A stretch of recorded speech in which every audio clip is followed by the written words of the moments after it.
Ok, vamos a seguir entonces con la clase de columnas eruptivas que estábamos viendo en la clase anterior. Estábamos viendo algunos ejemplos. Aquí estamos viendo, por ejemplo, el caso de la erupción del Calbuco en el año 2015. Una erupción bastante corta, fueron 2 pulsos eruptivos. Aquí estamos viendo el primero, que comenzó a las 6 de la tarde del 22 de abril del 2015. Duró 1 hora y media, esa erupción que estamos viendo ahí en pantalla, con una altura de columna que alcanzó cerca de 15 a 16 kilómetros de altura.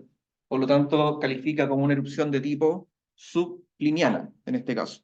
Después hubo un segundo pulso, que comenzó a las 1 de la mañana del día siguiente, del 23 de abril, y que fue más prolongado. Duró aproximadamente 6 horas, es decir, 4 veces más que el primer pulso, y también fue un poco más potente, generando una columna eruptiva que alcanzó aproximadamente 17 kilómetros. Ahí estamos viendo otros ejemplos de columnas intermedias. Aquí en el Superior Hills, Montserrat, una columna de aproximadamente 12 kilómetros de altura. Y aquí la Soufrière, otra isla también del Caribe, San Vincent, una erupción bastante reciente en el 2021, que también consistió en varios pulsos eruptivos, bastante cortos, de un par de horas de duración, en que aquí la columna alcanzó aproximadamente 8 a 10 kilómetros de altura. Habíamos visto también este ejemplo, Volcán Chaitén y Cordón Cauye, 2008 y 2011 respectivamente. También ambas erupciones sublinianas con columnas de aproximadamente 20 a 22 kilómetros de altura. Después la actividad en el Cordón Cauye decreció de manera bastante considerable, con una columna más bien débil, de solamente entre 5 a 3 kilómetros de altura, con alturas variables. Ahí estamos viendo una secuencia durante un día, hasta la noche ahí, como les decía, columnas con alturas entre 2 a 5 o 6 kilómetros de altura.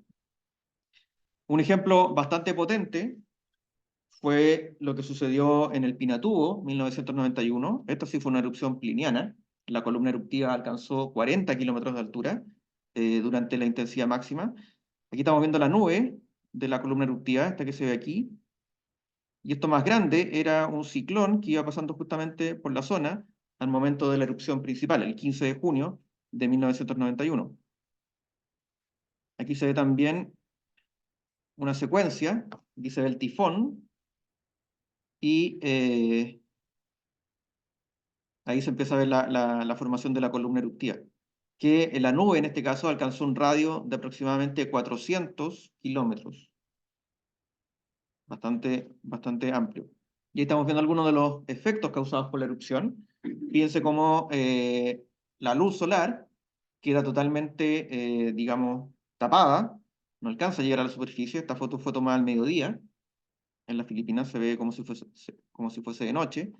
Aquí estamos viendo la columna, perdón, la nube que se distribuye por toda la zona, generando una zona de oscuridad. Y aquí estamos viendo algunos de los efectos, la caída de esta ceniza y cómo quedaron algunos poblados, todos llenos de este depósito asociado a la erupción pliniana del Pinatubo. La trayectoria de los piroclastos, entonces, está controlada por varios factores que vamos a ir viendo en detalle. Por un lado, los piroclastos inicialmente ascienden junto con la columna y después se distribuyen de manera radial o de manera horizontal, en la zona de expansión horizontal, acá en la parte superior, y finalmente van a caer por efecto de 2 factores. Bueno, la caída es básicamente por el efecto de la gravedad, por el peso que tiene el piroclasto. El otro factor que controla la trayectoria va a ser la dirección del viento y la velocidad que tiene este. Entonces, la trayectoria resultante es básicamente la suma vectorial, ¿verdad?, de la velocidad terminal de caída y la velocidad del viento. Aquí dice velocidad terminal de caída. Eso es básicamente la velocidad con que cae el material piroclástico. Ya el material piroclástico inicia su caída con velocidad 0, ¿verdad? Pero comienza a acelerar por efecto de la gravedad hasta que llega a una velocidad constante. Eso es debido a que hay atmósfera y por lo tanto hay un roce con el viento. si no existiera atmósfera, si no existiera aire, no habría roce, y la partícula caería con una aceleración constante, g, ¿verdad? Y la velocidad estaría aumentando continuamente. Sin embargo, como hay digamos, una fuerza de roce, esa fuerza de roce se opone a la gravedad, y esa fuerza de roce es proporcional a la velocidad al cuadrado. Por lo tanto, el roce va aumentando a medida que aumenta la velocidad, y va a llegar un punto en que esa fuerza de roce que va aumentando se iguala con la fuerza de gravedad, y eso va a terminar entonces el momento en que la partícula deja de acelerar y cae con una velocidad constante. Aquí estamos viendo entonces la fuerza de gravedad, que es básicamente el volumen por la densidad por g, es decir, masa por g. Aquí le ponen un sexto de pi por el diámetro al cubo, ¿ya? Si lo hacemos con radio, esto sería 8, que sería 4 tercios, 4 tercios de pi por r al cubo, que es el volumen de una esfera. Estamos asumiendo digamos una forma esférica, lo que no es cierto. Uno puede, digamos, de alguna manera cambiar este factor, dependiendo de la forma que tiene el material piroclástico. Pero esta es básicamente la fuerza de gravedad, masa por aceleración, g. Y acá tenemos el roce. El roce, que depende de varios factores, este es un coeficiente de roce, el C sub D, que depende de la forma, entre otras cosas, la densidad del gas, es decir, de la atmósfera, pi, el diámetro de la partícula, y la velocidad, u al cuadrado. Entonces yo puedo despejar u acá, y me queda esta fórmula para la velocidad terminal de caída. Esa fórmula puede cambiar dependiendo del tamaño de las partículas. Si son partículas muy, muy pequeñas, se puede aplicar la ley de Stokes cuando el número de Reynolds es lo suficientemente bajo. En otros casos se puede aplicar esta formulación, que nos queda entonces que la velocidad es la raíz cuadrada de 4 tercios por el diámetro de la partícula. Esta era la densidad de la partícula, phi, aceleración de gravedad, dividido por 3 veces el coeficiente de roce y la densidad de la atmósfera. Eso determina, de alguna manera, también la altura máxima que puede alcanzar la partícula dentro de la columna eruptiva. La columna eruptiva también tiene un cierto perfil de velocidad que depende de la posición horizontal en la cual nos encontremos y también de la altura. Voy a volver a este cuadro inmediatamente, pero les quería mostrar esto. Aquí estamos viendo el perfil de velocidad. Estamos viendo esta campana, ¿verdad? La velocidad es mayor en el centro de la columna y va disminuyendo hacia los costados hasta llegar a una velocidad cero. Lo mismo pasa en la vertical. Más abajo la velocidad es mayor y a medida que va ascendiendo el material piroclástico, la velocidad, o la columna más bien, la velocidad se va haciendo más pequeña. Aquí estamos viendo estas envolventes que indican la velocidad de ascenso que tiene la columna. Es decir, la velocidad es mayor aquí en el centro, 100 metros por segundo en ese caso, y va disminuyendo, como vemos con estas envolventes. Entonces, volviendo al cuadro anterior, vemos que, por ejemplo, si en este caso una partícula de 0,02 metros, es decir, 2 centímetros, tiene una velocidad terminal de caída de 30 metros por segundo, y supongamos que la columna está ascendiendo en un punto con 160 metros por segundo de velocidad ascensional. Entonces 160 menos los 30 nos da la velocidad neta con que la partícula está ascendiendo, que serían 130 metros por segundo. Una partícula de 15 centímetros tendría una velocidad terminal de caída de 90 metros por segundo. 160 menos 90 son 70 metros por segundo. Mientras que una partícula de 48 centímetros tiene una velocidad terminal de caída de 160 metros por segundo, que es igual a la velocidad de ascenso de la columna, y por lo tanto la velocidad neta es cero. Entonces, si vemos acá, que estamos viendo las envolventes de velocidad, esto significa que una partícula que tenga una velocidad terminal de caída de 100 metros por segundo no va a poder ascender más allá de esta envolvente que estamos viendo para esa velocidad correspondiente. ¿En qué se traduce eso finalmente? Que las partículas más finas pueden llegar más arriba en la columna. O sea, las que llegan al techo de la columna va a ser solamente el material más fino, porque tiene una velocidad terminal más pequeña, y por lo tanto pueden ser transportadas por la velocidad de ascenso que tiene la columna. Si transformamos, entonces, ese perfil de velocidad que veíamos acá, lo transformamos en tamaño de partículas, es lo que estamos viendo acá, asumiendo una densidad de 2.500 kilogramos por metro cúbico, una densidad de un lítico denso. Por ejemplo, aquí estamos viendo una columna de 7 kilómetros de altura. Estamos viendo aquí distancia horizontal y distancia vertical. Vemos que una partícula de 6,4 centímetros de diámetro, o sea, básicamente lo que es una bomba, puede llegar solamente hasta esta envolvente, más o menos hasta los 4 kilómetros de altura. Mientras que una partícula de 0,4 centímetros puede llegar casi hasta el techo de la misma columna. Fíjense que para el caso de una columna más potente, en este caso de unos 21 kilómetros de altura, las envolventes obviamente van a ser más altas también, y la misma partícula de 0,4 centímetros puede llegar aquí a los 20 kilómetros de altura. Esto es especialmente importante porque eso significa que para una columna con una cierta altura, por ejemplo, aquí estamos viendo dos columnas, una de 20 kilómetros de altura y otra de 35 kilómetros de altura. Para la columna más grande, las partículas van a llegar más lejos.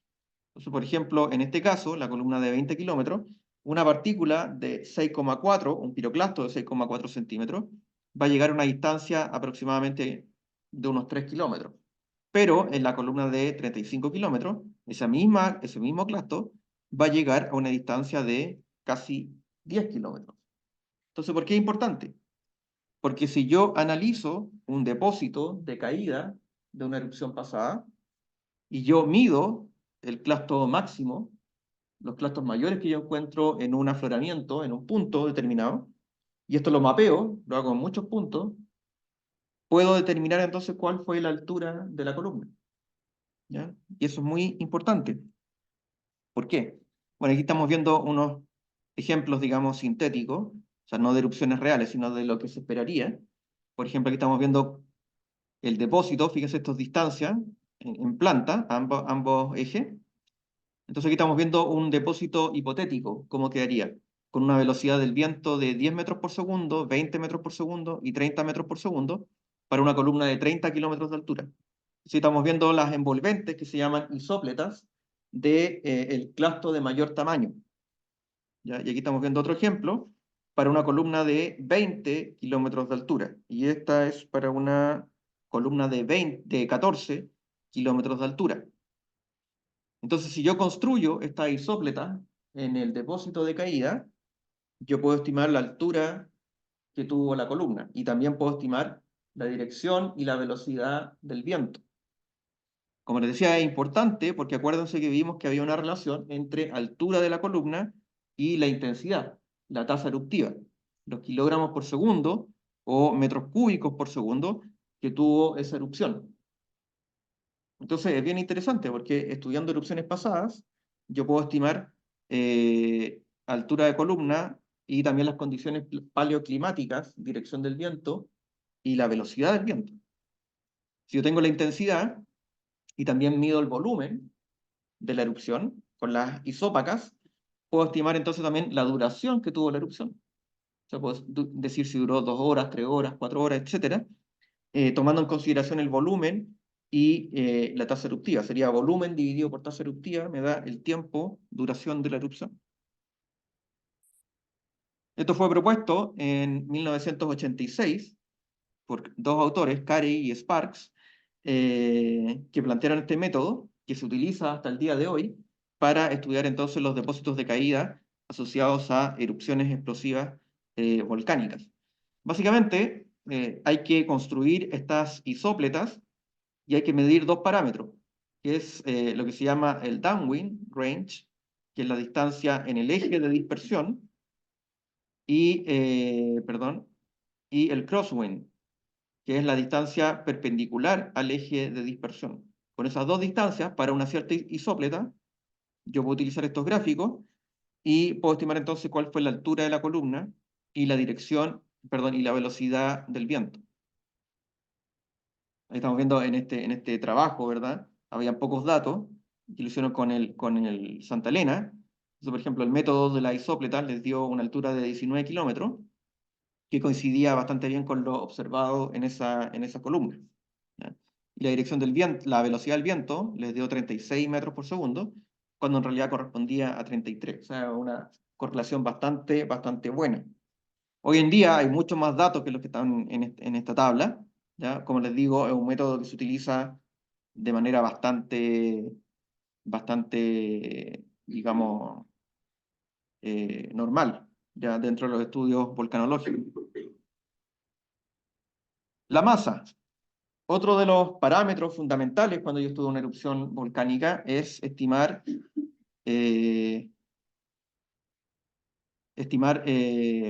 la masa de la erupción. Pareciera un trabajo fácil, pero no lo es tanto. ¿Ya? No lo es tanto. Recuerden que la isópaca entonces es la envolvente que indica igual espesor del depósito. Entonces yo tengo que construir las isópacas asociadas al depósito de cierta erupción y lo puedo graficar en un gráfico como el que vemos acá. Aquí estamos viendo el espesor en el eje Y y aquí estamos viendo el área, raíz cuadrada del área, en este eje, el eje X. El área que aparece acá es el área que encierra una cierta isópaca. Entonces, por ejemplo, aquí yo tengo la isópaca de 0,1 centímetro y aquí saco el área, la raíz cuadrada del área. Y así ploteo estos puntos para cada isópaca que yo pueda construir con el depósito de caída. El volumen es básicamente la integral de esta función, o el área que hay bajo la curva. ¿Ya? Ese sería el volumen. Parece fácil, ¿verdad? Pero hay algunos problemas. El primer problema es que, bueno, tengo que encontrar alguna función que me ajuste estos datos. ¿Ya? Entonces se han propuesto varias fórmulas para ajustar esos datos. Por ejemplo, aquí estamos viendo el ajuste exponencial con esta fórmula de acá, en que básicamente no se ajusta con una sola función. Tengo que dividir en segmentos, por ejemplo, aquí aparece segmento 1, entonces aplico la exponencial, después segmento 2, aplico acá la exponencial, y segmento 3. ¿Ya? Ese es un problema, definir. Hay otra formulación, por ejemplo, que es una ley de potencia, Power Law, que es otra fórmula distinta, que me ajusta todos los datos. ¿Ya? ¿Cuál es el problema? El problema es que, por ejemplo, en este caso, con el Power Law, yo tengo que definir los límites hasta dónde integro. Porque si integro hasta infinito, la masa va a dar infinita también. ¿Ya? Entonces tengo que definir desde dónde parto acá y hasta dónde llego, los límites de la integración. Y el volumen puede ser muy sensible, el cálculo que yo obtenga del volumen puede ser muy sensible a ese problema de elegir los límites de integración. En el caso exponencial no está ese problema, porque si yo integro hasta infinito, no da infinito. La exponencial da un valor finito. Pero está el problema de que necesito una cantidad de datos lo suficientemente alta para que yo pueda identificar todos estos segmentos. Fíjense que en este caso, por ejemplo, el segmento 3 tiene datos que ya son bastante finos. Estamos viendo espesores de 0,01 centímetro, 0,01, ¿ya? Que típicamente yo no los voy a encontrar en la mayoría de los depósitos de caída. Es decir, básicamente yo voy a tener datos hasta acá, hasta el segmento 2 nomás, porque el resto ya se erosionó para los depósitos antiguos, etc. Imagínense que yo tengo solamente el segmento 1 y el segmento 2. Si yo extrapolo el segmento 2, voy a seguir esa línea así. Y por lo tanto voy a subestimar bastante el volumen de la erupción. Si tengo solamente el segmento 1 y 2 y no el 3. Entonces ahí también tengo un problema para estimar de manera correcta cuál es el volumen total de la erupción que estoy estudiando. Entonces, básicamente uno trata de aplicar los distintos modelos. Hay otros modelos también de ajuste de los datos, y comparar los resultados de cada uno de estos y tratar de elegir cuál es el más confiable. A veces las diferencias pueden ser bastantes. Por ejemplo, en este caso, una erupción pliniana en Nicaragua, una erupción de más de 60.000 años de antigüedad. Fíjense que el volumen, por ejemplo, con la exponencial, da un volumen de 0,6 kilómetros cúbicos, mientras que con el Power Law da un volumen de 3,4. O sea, hay una diferencia, hay un factor de 6 casi entre los dos volúmenes obtenidos.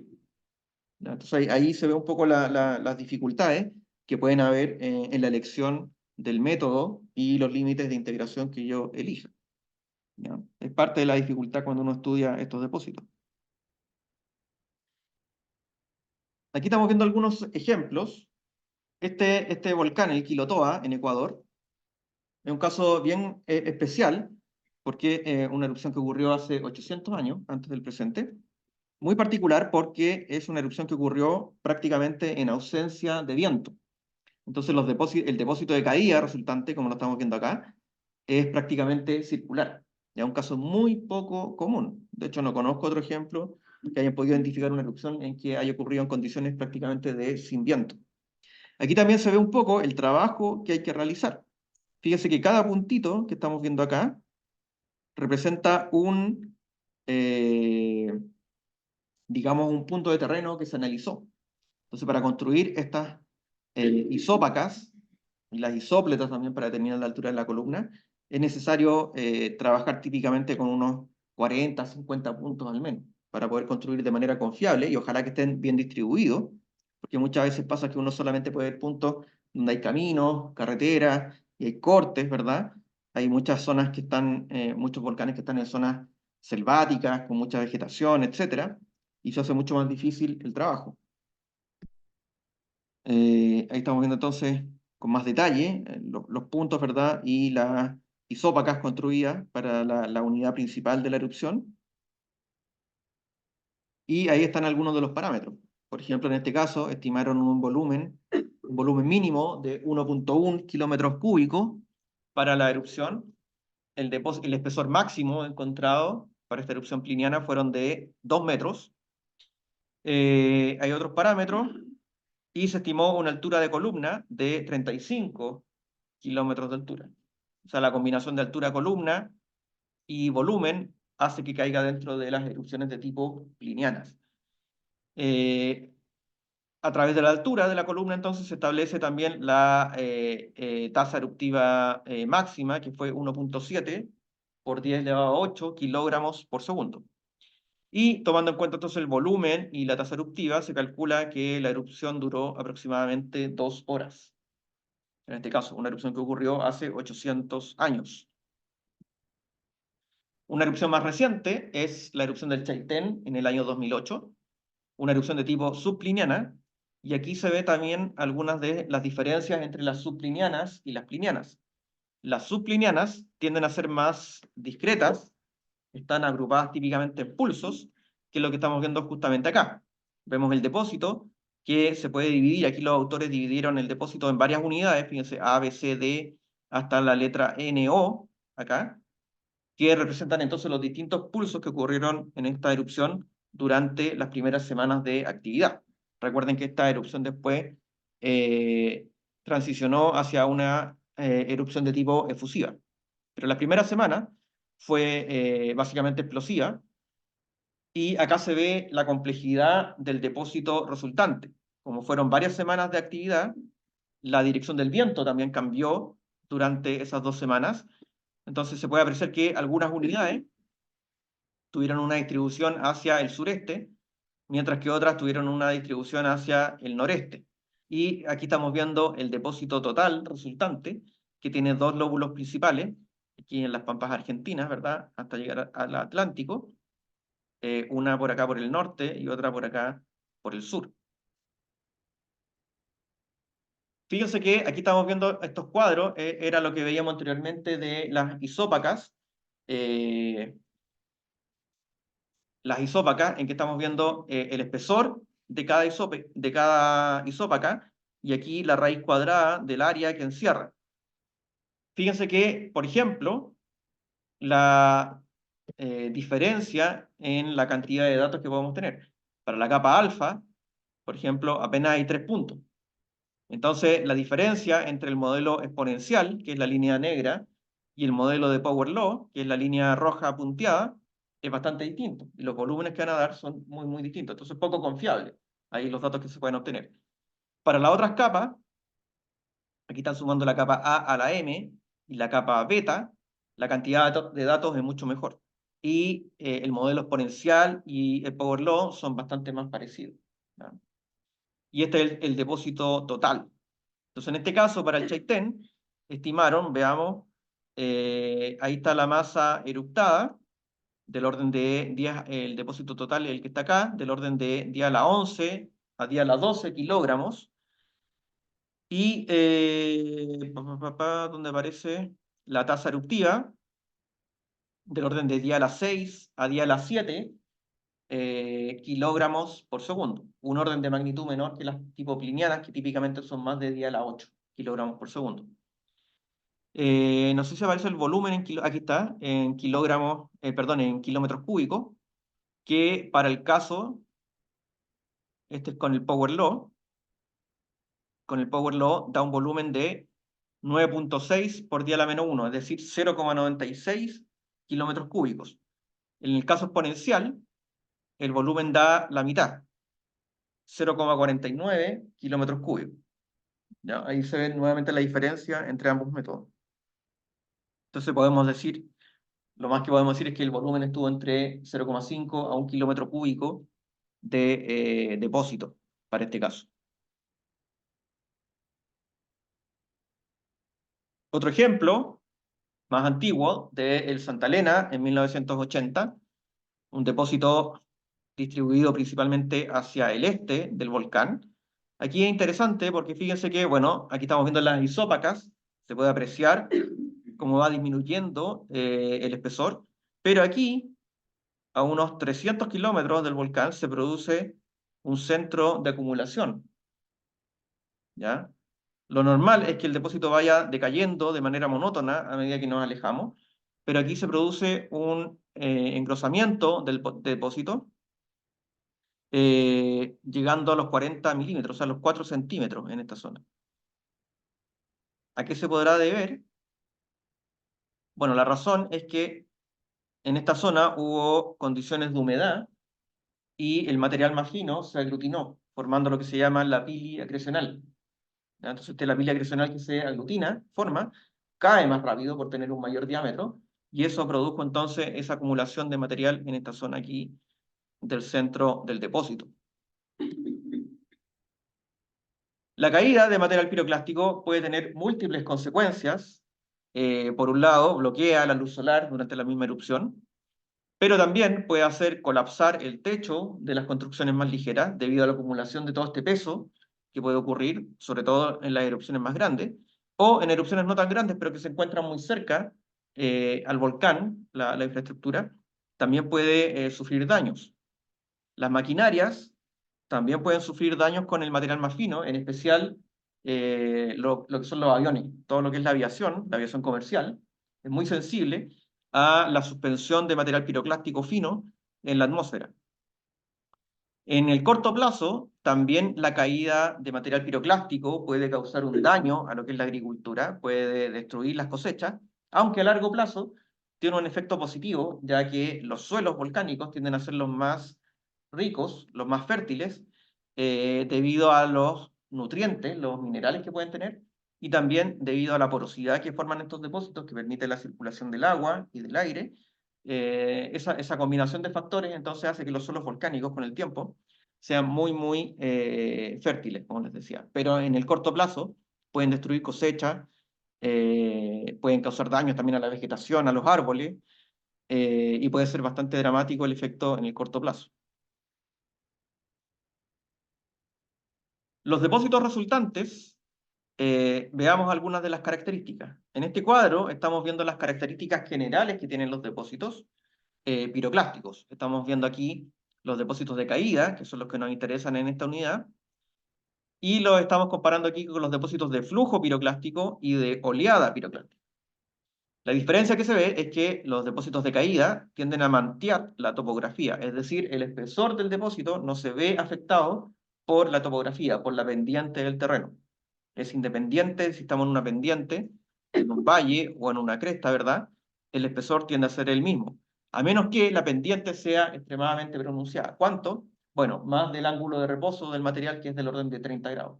Pero pendientes de 30 grados son extremadamente raras en general en la topografía, y en general entonces el depósito tiende a ser constante. Obviamente que el depósito se va haciendo más fino a medida que nos alejamos de la fuente, pero en una escala media o pequeña, el espesor tiende a ser el mismo. A diferencia de los flujos piroclásticos, que como se ve en esta imagen, tienden a rellenar los valles. Los flujos piroclásticos bajan por los bajos topográficos y por lo tanto el espesor es mucho mayor en los bajos. Las oleadas piroclásticas tienden a tener una mayor movilidad que los flujos y pueden remontar obstáculos topográficos y por lo tanto forman un depósito intermedio entre lo que es un flujo y un depósito de caída. También se puede apreciar acá que la selección tiende a ser mejor en los depósitos de caída, en comparación con los flujos piroclásticos, que son más energéticos y pueden llevar material de distinto tamaño, bloques de gran tamaño, de varios metros, con ceniza muy fina. Aquí estamos viendo una secuencia de depósitos de caída, entonces, en que se puede apreciar que, bueno, vemos una estratificación paralela de cada uno de estos depósitos y que en general tienden a mantener la topografía previa. Los depósitos pueden cambiar mucho en cuanto a su escala. Aquí estamos viendo depósitos asociados a erupciones más bien de tipo estromboliana, muy fina, aquí a unos pocos kilómetros de la fuente. El depósito apenas tiene un par de milímetros de espesor. Y aquí es interesante porque esto ocurrió en Alaska. Se puede ver la diferencia entre la nieve y la ceniza. Entonces la erupción estaba ocurriendo durante un periodo de caída de nieve. Entonces ocurría un pulso eruptivo, dejó la capa de ceniza, después cayó nieve, dejó la capa de nieve, otro pulso eruptivo, nieve, pulso eruptivo, nieve, pulso eruptivo. Y quedó registrado así entonces, mezclado con la nieve que estaba cayendo al mismo tiempo. Muy distinto es el caso de si tenemos una erupción pliniana, como esta foto que les mostré en la primera clase, en que se ve un depósito de más de 4 metros de espesor continuo, se ve una fase principal bien definida, y el espesor es muchísimo mayor que en el caso anterior, siendo que la distancia a la fuente aquí también es mayor. Esta es una erupción de Santorini, en Grecia, una isla, que ocurrió hace aproximadamente 3.700 años, antes del presente, una erupción pliniana, y aquí estamos a 4 kilómetros de la fuente, dejando un depósito de aproximadamente 4 metros. Aquí también se ve el impacto, el cráter de impacto que dejó un clasto balístico, ahí se ve el clasto cómo se rompió, la bomba, ¿verdad? Dejando aquí el cráter de impacto también bastante bien marcado. Ahí estamos viendo erupciones intermedias. Estas las vimos en terreno, son del volcán Villarrica. Corresponden a los depósitos de caída de la erupción Chaimilla, que ocurrió posterior a la erupción Pucón, hace aproximadamente 3.200 años. Una erupción de tipo subpliniana, nuevamente se ve una secuencia de distintos pulsos individuales que se fueron acumulando, dejando este depósito total que se ve aquí entonces bien estratificado. Nuevamente, volvemos aquí al caso del Pinatubo, como les decía, una erupción muy bien estudiada. Aquí estamos viendo, es interesante porque aquí estamos viendo una columna tipo de la erupción. La unidad A y B corresponden a las primeras erupciones que empezaron a ocurrir desde el 12 de junio, erupciones subplinianas, que dejaron este depósito, el A, el principal, y después otras menores. Y el pulso C, la unidad C, es la unidad principal de la erupción pliniana del 15 de junio. Que lo interesante es que se ve que tiene una gradación inversa en el primer tercio, hasta acá, aquí se alcanza el máximo tamaño del grano, y después una gradación normal hacia el techo, ¿ya? ¿A qué se debe esto? Se debe básicamente a la altura de la columna, que no fue constante. Aquí en este trabajo estamos viendo cómo fue variando la altura de la columna medida mediante satélite. Estamos viendo entonces aquí el tiempo en el eje X y aquí la altura de la columna. Fíjense entonces que la columna parte más o menos a los 20 kilómetros de altura y al cabo de unas horas se alcanza el máximo, que llegó a cerca de 40 kilómetros de altura. Entonces aquí estamos viendo básicamente el aumento en la altura de la columna, que se condice entonces con la gradación inversa que estamos viendo acá en el primer tercio. Y después de llegar al pic de 40 kilómetros de altura, la columna fue decayendo progresivamente en el tiempo. La duración total fue de aproximadamente 9 horas. Y entonces esta disminución en la altura de la columna se condice aquí con la gradación normal que vemos en los 2 tercios superiores del depósito C, en este caso. Aquí estamos viendo el depósito resultante de esta erupción del Pinatubo. Aquí estamos viendo los depósitos cercanos. El Pinatubo está acá. Y aquí estamos viendo las isópacas de 30, 20, 25, 15, 10, 5 y 1 centímetro de espesor. Fíjense la escala, 30 kilómetros. Y aquí estamos viendo el depósito más global. Fíjense que gran parte del depósito de caída cayó en el océano, en lo que es el mar del sur de China. Entonces aquí lo que hicieron los investigadores fue recoger testigos en una expedición marina, ¿verdad? Sacaron testigos entonces del fondo del oceánico para poder identificar el depósito y medirlo. Aquí estamos viendo el espesor en milímetros, 1 milímetro, 5 milímetros, 10, 20, 30, etcétera, para poder entonces tener la distribución y sacar el volumen total de este depósito de caída. En el caso de este volcán El Pinatubo, fue del orden, la erupción total tuvo un volumen de aproximadamente 10 kilómetros cúbicos, que se traduce en magma equivalente, el DRE, que habíamos hablado en una clase anterior, en 5 kilómetros cúbicos de magma, de los cuales la mitad fue producido por el depósito de caída. Es decir, el depósito de caída tuvo un volumen no denso de 5 kilómetros cúbicos, que se traduce en un volumen de magma de más o menos la mitad, es decir, de 2,5 kilómetros cúbicos. Los piroclastos de caída, en general, se caracterizan por varios factores. Uno, como ya decíamos anteriormente, hay una buena selección, es decir, la distribución de tamaño tiende a ser bastante bien seleccionada, con una moda bien identificada. Los clastos en particular tienden a ser angulosos, debido a que no presentan abrasión al ser transportados en el aire, tienen muy poca abrasión, por lo tanto tienden a ser más angulosos, más irregulares, y una buena selección, como les decía. Estamos viendo imágenes al microscopio electrónico de los de los piroclastos de caída. Y aquí estamos viendo algunas distribuciones de tamaño. Aquí estamos viendo la escala phi, ¿verdad? Y aquí estamos viendo la frecuencia. Entonces, en general, estos depósitos tienen una moda bien marcada. La distribución, entonces, en general, la selección es buena, no es extremadamente buena, por algunos factores. Recordemos que la velocidad terminal de caída dependía de la densidad. La densidad de los piroclastos emitidos cambia. Uno, porque cambia la porosidad que tienen, o la vesicularidad que pueden tener los fragmentos, eso le cambia la densidad. También hay presencia de líticos, los líticos son más densos. Eso genera entonces que la selección no sea extraordinariamente buena. Es buena en general, es mucho mejor que un depósito de flujo piroclástico, de un lahar, etc. Pero tiene una cierta variación, ¿ya? Tiene una desviación estándar que no es menor, porque hay una distribución, una variación en cuanto a la porosidad y también en la presencia de líticos y cristales. Aquí estamos viendo un cuadro en que se puede ver la media en el eje X y la desviación estándar o la selección en el eje Y. Los depósitos de caída son el campo que está con los puntos indicados acá, y se comparan con los flujos piroclásticos, que es la línea continua, y las oleadas piroclásticas, que son las líneas discontinuas, ¿ya? Entonces, en general se puede apreciar que los depósitos de caída tienen una selección mejor, que es equivalente a decir que la desviación estándar es menor, más baja, más cercana a cero, pero igual los campos se traslapan. Es decir, yo no puedo distinguir solamente por la distribución de tamaño si el depósito corresponde a caída o flujo piroclástico, ¿ya?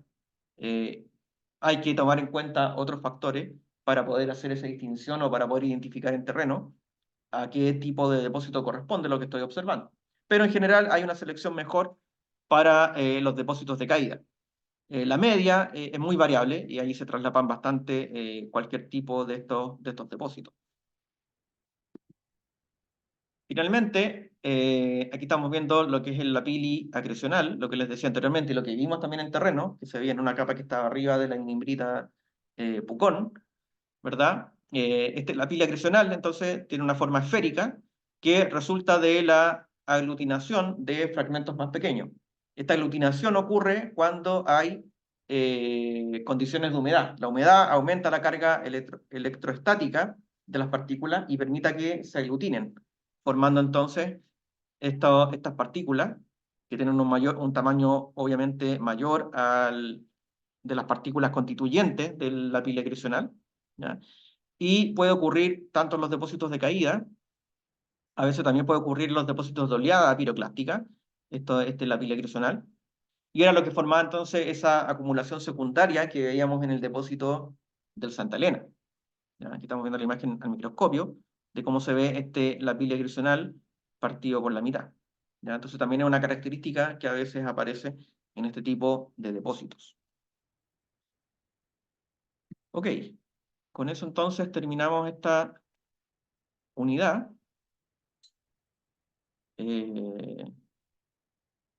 Y dejamos entonces hasta acá la clase.